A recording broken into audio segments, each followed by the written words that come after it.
Assalamualaikum warahmatullahi wabarakatuh. Kami di sini akan menyampaikan hasil kerja kelompok kami yang akan dipresentasikan oleh teman saya. Baik, silakan yang pertama akan disampaikan oleh teman saya. Assalamualaikum warahmatullahi wabarakatuh.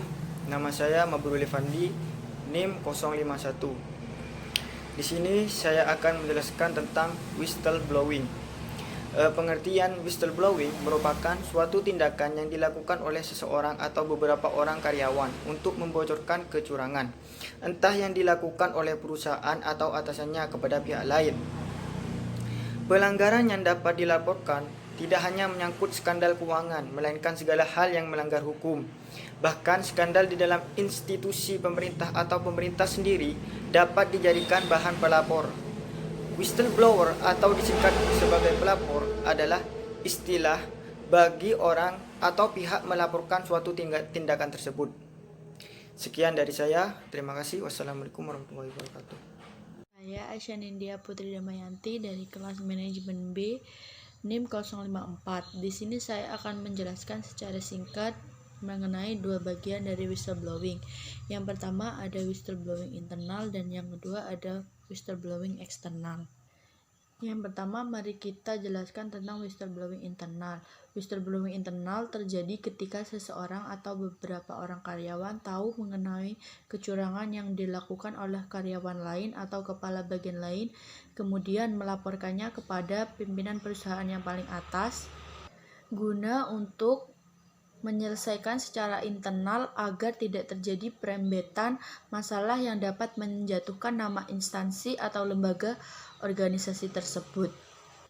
Yang kedua ada whistleblowing eksternal, yaitu bila seseorang atau beberapa orang karyawan mengetahui kecurangan yang dilakukan perusahaan lalu membocorkannya kepada masyarakat, tahu bahwa kecurangan itu akan merugikan masyarakat. Motivasi utamanya adalah mencegah kerugian bagi masyarakat atau konsumen. Lebih singkatnya, whistleblowing eksternal yaitu seseorang atau beberapa orang karyawan yang melaporkan kepada pihak berwajib atau membocorkannya kepada masyarakat bahwa perusahaan A memanipulasi bagian produksi dengan mengurangi atau Assalamualaikum warahmatullahi wabarakatuh. Perkenalkan, nama saya Adita Dinma Lutfi, NIM 053 dari kelas manajemen B. Di sini saya akan mempresentasikan tentang studi kasus mengenai whistleblowing, yakni terpidana kasus korupsi pengamanan Pilgub Jabar dan perkara PT Salma Arwana Lestari atau biasa disingkat SAL Susno 2J. Ia dieksekusi tim jaksa dari Kejaksaan Tinggi DKI Jakarta dan berlangsung sangat panas. Ramai diperbincangkan bahwa pengacara dan pengawal Susno 2J tidak segan-segan akan menembak siapapun yang berani mengeksekusi bosnya. Selain dua kasus di atas, sejumlah kasus lain juga menunjukkan dugaan keterlibatan Susno di dalamnya, mulai dari kasus cicak versus buaya, bayi lebah senturi, kasus pembunuhan Nasruddin Zulkarnain, hingga mafia pajak Gayus Tambunan. Susno sendiri bahkan sempat melawan institusinya karena mengungkap modus makelar proyek, hingga akhirnya dia ditetapkan sebagai whistleblower. Rangkaian panjang perjalanan kasus Susno 2J berujung pada vonis pengadilan yang dijatuhkan atasnya hingga upaya eksekusi.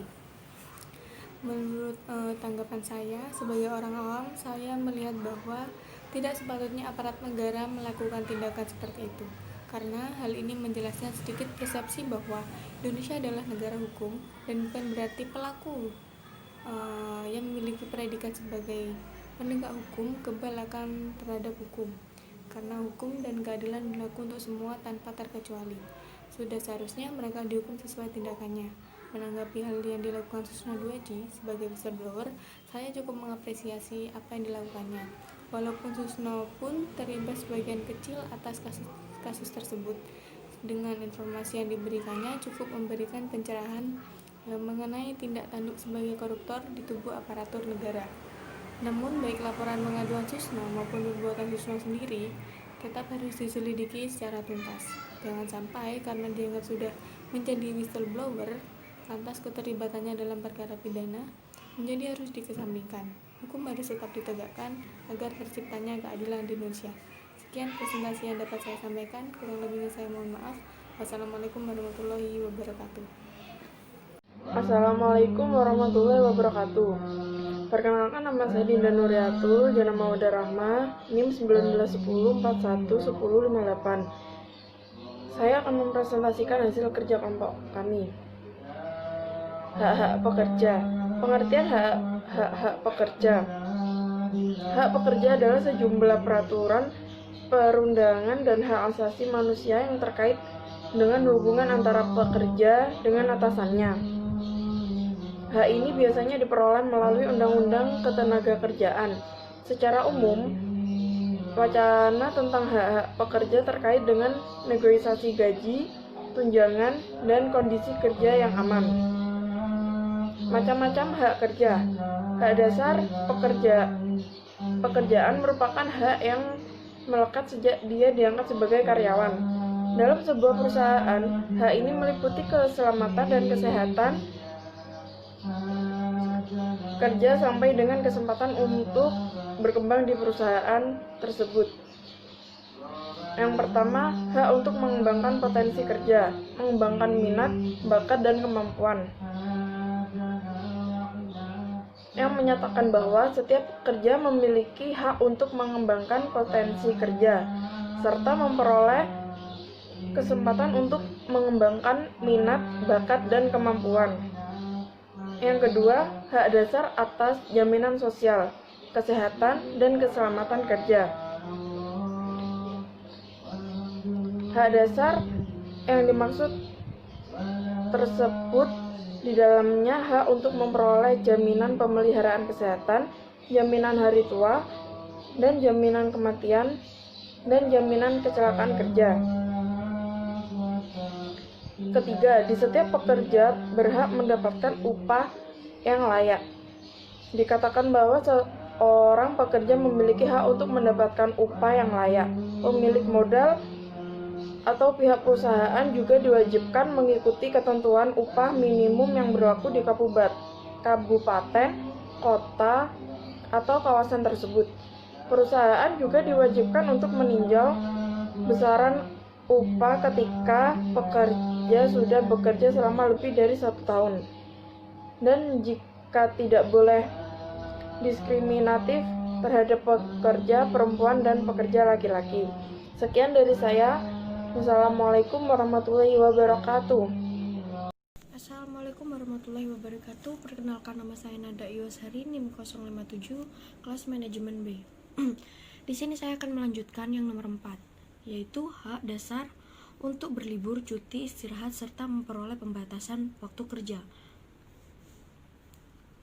Menyebutkan bahwa perusahaan diwajibkan untuk memberikan kompensasi jika karyawan bekerja di luar jam kerja, dengan memberikan kompensasi upah lembur.